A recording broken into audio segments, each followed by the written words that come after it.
ke tujuan.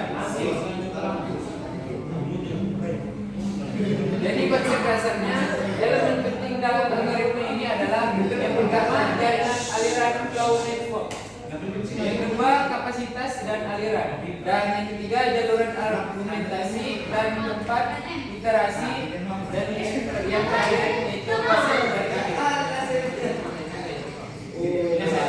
Prinsip kerja: temukan jalur peningkatan augmenting path dari sumber ke tujuan. Yang kedua, tambahkan aliran sepanjang jalur tersebut sebesar kapasitas minimum dan perbarui kapasitas graf residual. Yang ketiga, ulangi lakukan hingga tidak ada jalur peningkatan tersisa. Langkah algoritma: 1. Analisis semua aliran menjadi 0. 2. Kalkulasi aliran augmenting path dan dari S ke T.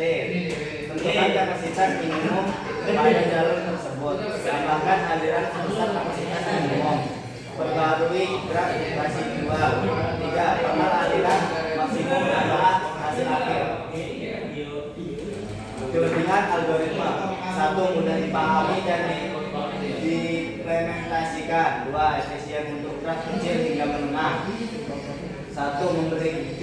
Memberikan solusi optimal maksimum flow, fleksibel dengan variasi metode pencarian jalur. 3. Dapat digunakan untuk berbagai aplikasi. Kekurangan algoritma: 1. Waktu eksekusi tidak terjamin, bisa tak berhenti. 2. Kurang efisien untuk graf besar. 3. Bergantung pada metode pencarian jalur. 4. Tidak dapat untuk kapasitas negatif atau arah data. Contoh algoritma: tentukan jalur titik S ke titik tujuan T. Caranya, jalur S A B T max 5 karena mempunyai kapasitas drop 5. 2. Jalur S D C T max 3 karena D A kapasitas drop 3. 3. Jalur S B K B T max 1 karena S ke D max 1 karena paling kecil nilainya.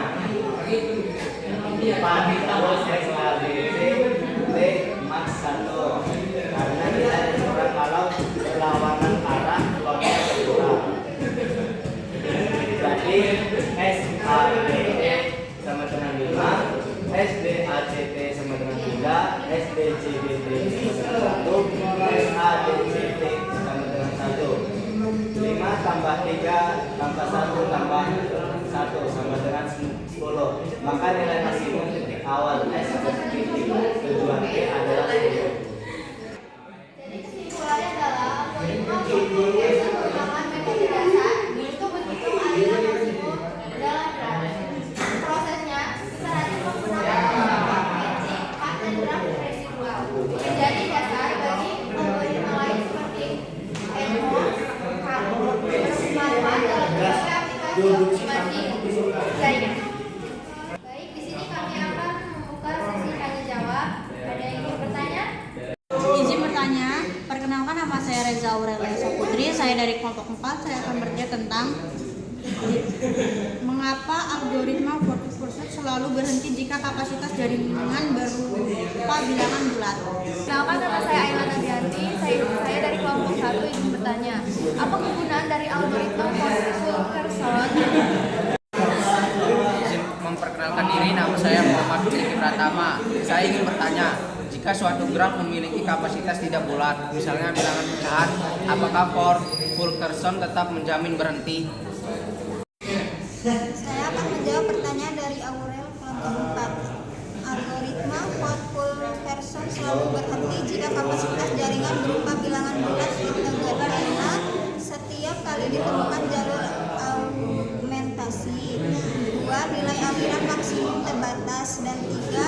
Setiap iterasi menambah aliran minimal 1. Baik, di sini saya akan menjawab pertanyaan dari Ayla dari kelompok 1. Kegunaan algoritma Fulkerson yaitu menentukan aliran maksimum dari sumber ke tujuan. 2. Membantu dalam perancangan jaringan transportasi.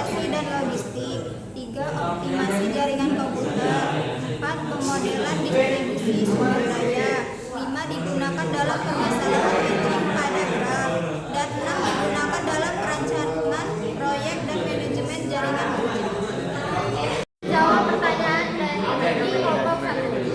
Jika kapasitas graf tidak bulat, misalnya pecahan, algoritma Ford-Fulkerson tidak selalu berhenti karena peningkatan alirannya bisa semakin kecil tanpa batas. Akibatnya prosesnya